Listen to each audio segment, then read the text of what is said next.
You're listening to Straight No Chaser, the only show to quench your talk radio thirst. Some programs dilute the issues. We only serve the hard stuff. Old school, new school. Grab a glass and welcome your hosts, the Chief, MBZ, and Pastor C.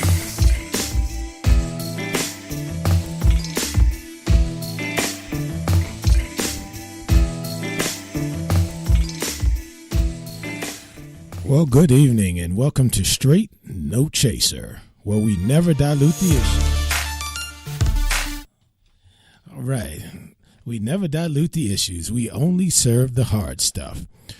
I'm the Chief, and of course, this evening I'm here with Thin Bad. How you doing, Thin Bad? Doing well. How are you? As well as it can be after yesterday. All right. Yeah, it's been quite an election season, and of course, Ambezy she'll be joining us soon, and of course, Pastor C is off today, celebrating his birthday. So happy birthday! That's right. So I understand he just turned 21, so he's out doing what 21-year-olds do. I hope not. How about that? So, of course, last night, voters across America cast their ballots, and of course, there were winners and losers. And of course, the big news is that the Democrats took back the House and the Republicans held on to the Senate. We had a very contentious race in Florida that was tight, but in the end, Democrat Gillum was defeated. But he certainly ran a amazing race, and he reached historic populations, and he received a lot of support. So I'm sure we will be seeing more of him in the future. And the governor's race is still yet to be decided. That race is still very close. We understand that there are thousands of votes that were either not counted, and then there's another contingent of votes that need to be counted. So right now that situation appears to be headed for court, and it's what they call in the street just a hot mess. So that one is still in the wings. And of course, last night's race, CNN had a very interesting description of last night's results. Of course, from the House perspective, it was definitely a blue wave. And on the Senate side, the Senate race was definitely a Republican night. And they actually, I think they picked up another 2 or 3 seats. But CNN reported that wave not as a blue wave, but as a rainbow wave. So women did very well last night in several key states, including Kansas. They woke up this morning with a Democratic governor. And, of course, these are just the tip of the election iceberg. I mean, there were races all over the country where Republicans beat Democrats, Democrats beat Republicans. I know in Nevada, Dean Heller, who was the Republican that, quite frankly, the president really made a mockery of him, put him on TV and sort of told him you better change your health care vote. He did, and it cost him. So you had those types of things going. So the voters made their voices known from the Republican and the Democratic side, which, of course, is the beauty of our process. That was yesterday. Now, about 3 hours ago, 4 hours ago, if you want to get technical, if you're a time purist, the media networks and all of the Twitterverse were reporting that the president asked for the resignation of Attorney General Sessions, which is in essence, you've been fired. So what does all this mean? What does it all mean? So tonight we're going to talk politics. And later on, we hope to hear from Dr. Tyrone Powers from Baltimore, who's the director of the Criminal Justice Institute at the Anne Arundel Community College, but he's also a very, very involved activist in the Baltimore City scene. So we certainly look forward to hearing from Dr. Powers if he's able to join us. He's in great demand this evening because of the Attorney General's resignation or firing, and everyone wants to hear from him, including us. But in the meantime, we're going to kind of delve into this. And of course, for all our listeners, certainly feel free to chat with us, and we will chat back with you. And later on, we'll give out our numbers so that we can also have some conversations with you from both perspectives. So, Thin Bad, you are a you're a former politician. You are the son of a political legend. And so you've seen a lot in politics. You've done a lot in politics. So can you kind of tell me what in the hell is going on? I wish I could.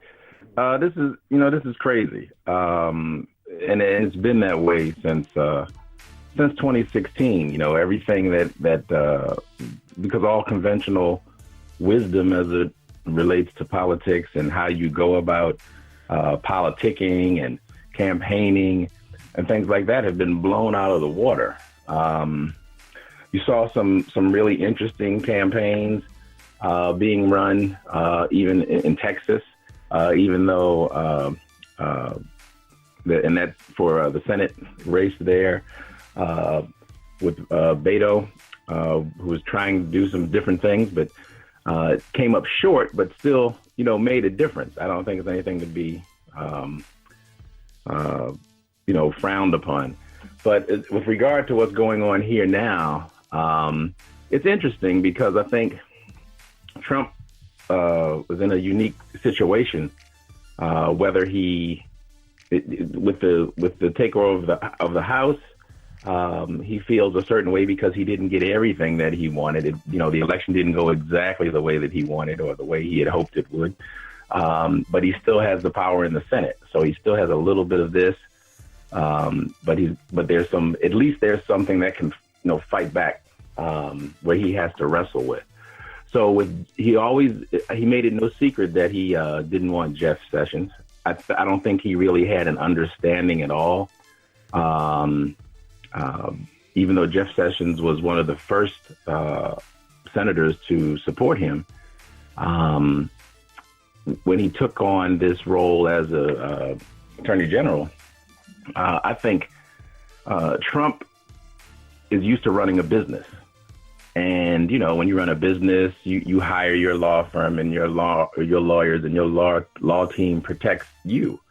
Well, that doesn't work that way. As the president of the United States or, the United States in general, the attorney general responsibility is to protect the United States. And they advise the president, but they don't back you up, when you do something ridiculous or stupid. And, he made it no secret that he thought it was a bad idea for Jeff Sessions to recuse himself, when in reality, Jeff Sessions, understanding politics better and the role of the attorney general, knew that he had to recuse himself based on his role in the campaign.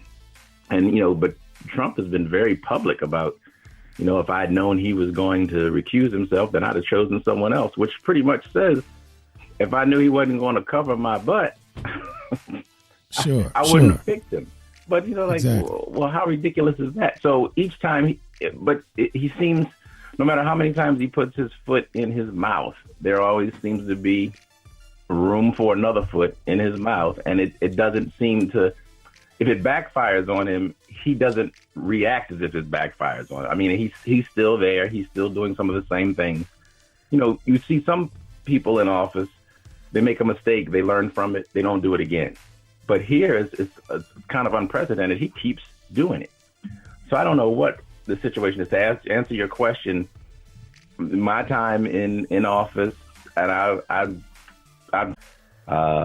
in the Attorney General's office, Whitaker, and he's pretty much just the opposite. He's going all out. He's the one who I think those of you familiar with Godfather, I think the movie The Godfather, Donald Trump is looking for a consigliere. He's looking for a Tom Hagen from The Godfather to kind of, clean everything up. He's looking for an Olivia Pope type of person.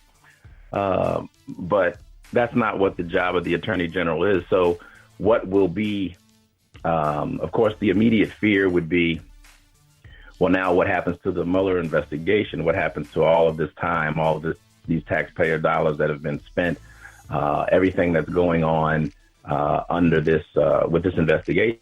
What happens now? Does does now Trump have the opportunity to put somebody in that position who will halt that or redirect that or in any way find some way to hamstring this whole investigation? Because with all of the indictments, as former President Barack Obama said as he was doing his campaign stump, he said there's enough people indicted from the Trump administration to field a football, to put on a football field. And with all of that kind of stuff, what happens now with that momentum? Does Trump then and his team try to stall it, stop it, cut it out altogether, which I think would be too obvious and too hard? But as it stands right now, I think Mueller's main course of action is supposed to be able to have a report and then to submit that to the Department of Justice. And then from there, of course, the president can do what he wants. He can try to do what he wants, at least. He could shelve it or something like that. But now that we've got the House can check that and say, wait a minute, no, we don't want you to just shelve that. We want to make that, we think the American people ought to know what's been going on, or we at least ought to have an opportunity. That's my question to you, then, Bad. Now, the House doesn't take over until January. Right.